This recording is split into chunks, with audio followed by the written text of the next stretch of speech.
Let's take a question now. This is from a local trader. It's about Arlington House. Louise Oldfield. I run a guest house in Margate. Everyone in Thanet knows that the Arlington site on Margate seafront has become an eyesore. You'll know there is actually a full repair and maintenance lease between Thanet Council and the leaseholders, which I understand certain officers don't think is enforceable. As leader of the council, can you find out if this is the case and why? And what does this mean for any future agreements the council will make? OK, Clive, what do you think about Arlington House and how do you see that agreement? Well, as I understand it, the council inherited a freehold of Arlington House from the old Margate Borough Council, but it's subject to a 199-year lease, and the owners, Freshwaters, still have 147 years of that to run.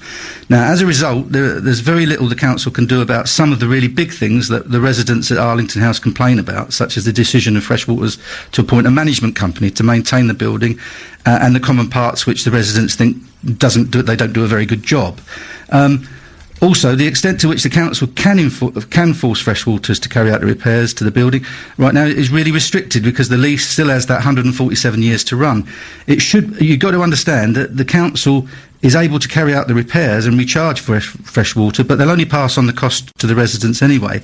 Having said all that, I do consider the number of complaints I'm getting recently justifies a review of the terms of the lease, so that the cabinet can be absolutely clear about what parts of this lease the council can and should enforce, and what parts it can't. I've therefore asked the council officers to present a report to cabinet in September dealing with all these issues, to include that the residents might be able to take forward such things as buying Freshwaters out and acquire the freehold themselves from the council, or the potential of residents to set up their own management company to control the cost of maintaining the building. It's a very, very complex issue. It is, and where are we with the redevelopment of Arlington House and the surrounding areas, as far as Tesco wanting to come in and a public inquiry on the cards now? Bring us up to speed on that one.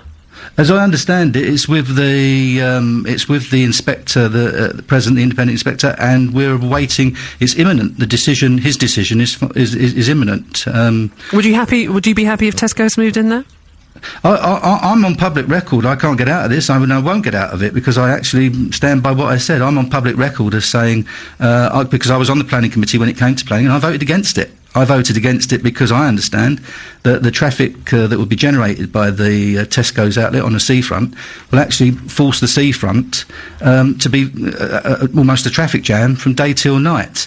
I voted against it on those things. Nothing's happened to change my mind about what will happen there. The only problem we have got is that it's now been called in by the inspector, and unfortunately the final decision will be made by him.